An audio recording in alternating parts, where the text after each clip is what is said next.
So Taylor Swift shows up to Chiefs games and suddenly every girlfriend in America is expected to understand football.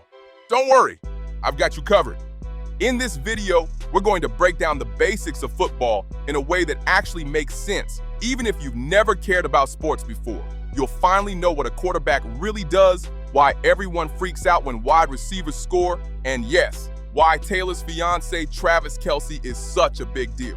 Stick with me until the end, because I'm not just giving you the crash course. You'll also learn the simplest trick to keep impressing your man all season long. So here's the deal. You've seen Taylor Swift at Kansas City Chiefs games, cheering on her man Travis Kelce. If she can sit in the cold, wearing red lipstick, and look like she's been a football fan her whole life, you can too.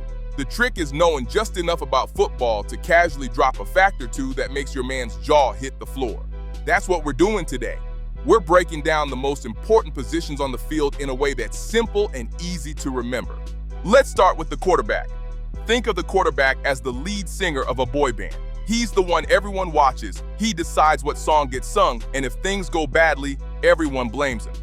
The quarterback is the guy who gets the ball first on every play and has to either throw it, hand it off, or run with it himself. Right now, Patrick Mahomes is one of the biggest superstar quarterbacks. Yes, the same guy who throws the ball to Taylor Swift's fiancé. Another one to know is Josh Allen, who is basically a 6', 5" Disney prince with a cannon arm. Just remember, if you say, wow, that Mahomes magic is real, your boyfriend will probably be so shocked that his chips will spill. Now, let's talk about the running back. Imagine if your boyfriend asked you to sprint through a crowded mall on Black Friday while holding the last PlayStation in the world. That's the running back's job.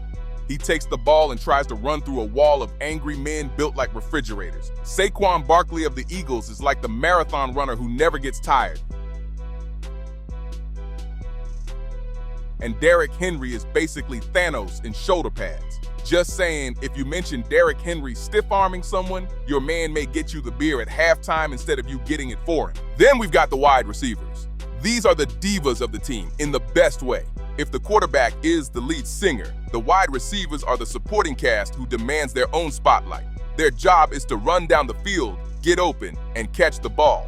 Basically the Kardashians of football, because they love attention and everyone knows their names. Jamar Chase of the Bengals is one of the flashiest. You'll hear boyfriends everywhere screaming, "Chase is always open," which basically means no defender can keep up with him.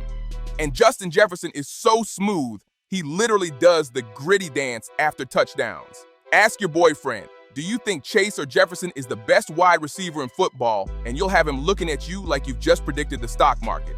Now let's talk about the tight end, which just so happens to be Taylor Swift's favorite position thanks to Travis Kelce. The tight end is like the multitasker of the offense. He blocks like one of the big guys, but also catches passes like a wide receiver. Think of him as the guy at a party who can grill burgers, DJ the playlist, and still somehow win beer pong. Travis Kelce is one of the best to ever do it. He's a 3-time world champion and has broken lots of records over his 13 seasons with the Chiefs.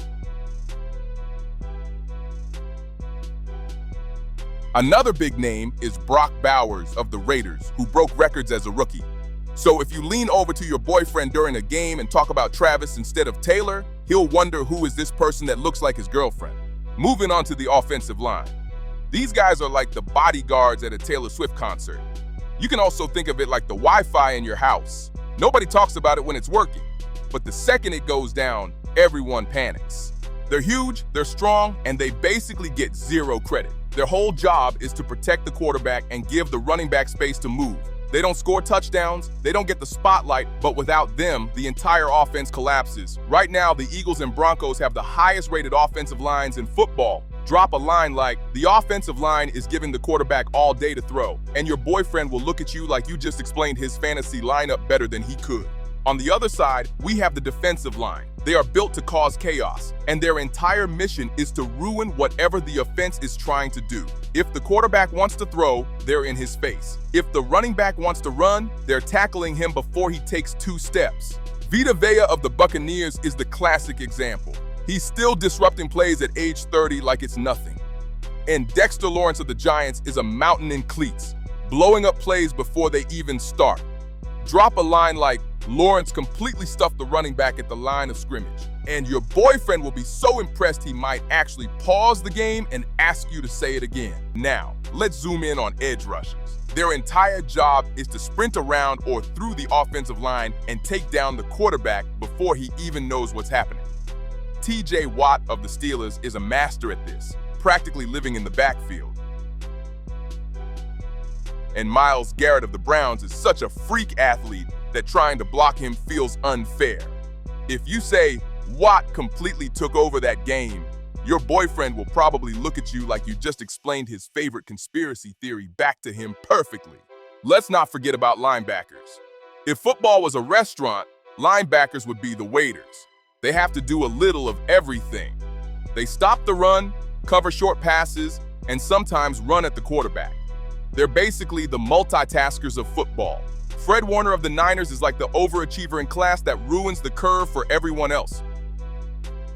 Roquan Smith of the Ravens is one of the best. He reads plays so fast, it's like he's seen the script ahead of time, and he tackles with the kind of ferocity that makes offenses nervous. Say Roquan Smith controls the middle of the field, and your man might just order takeout so you don't need to cook that night. Finally, we've got the defensive secondary.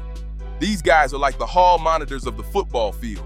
Their whole job is to make sure the wide receivers don't sneak past them for big plays. Patrick Surtain of the Broncos is one of the smoothest corners in the game. And Sauce Gardner of the Jets backs up his swagger by locking down almost anyone lined up across from him. If you casually drop, Surtain and Sauce might be the best corners in football. Your boyfriend will be so impressed he might just ask to record you instead of the game. Before we wrap things up, let's quickly explain how the game actually works. Each game is made up of 4 quarters, each of them 15 minutes. Football is built around something called downs. That means your man's team has 4 chances to move the ball 10 yards. If they succeed, they get 4 more chances and keep moving down the field. The big prize is a touchdown, and that's worth 6 points. But if they can't quite get there, they'll usually go for a field goal, which is worth 3 points and comes from kicking the ball through those giant yellow uprights. And whichever team has the most points at the end of the game wins.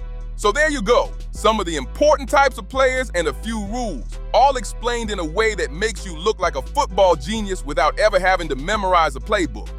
At the end of the day, learning football isn't about becoming obsessed like him, it's about enjoying the game together. Learning football is about slowly picking up more little nuggets over time so you always have something new to drop. The easiest way? Each week, just learn one update on your man's favorite team. It could be a big play they made, a funny story, or even a stat you saw pop up on social media. Drop that into conversation, and boom, you'll go from cute girlfriend trying to walking football goddess. If you enjoyed this crash course and want more football, go ahead and click the video on your screen right now. Don't forget to like and subscribe so you never miss another video.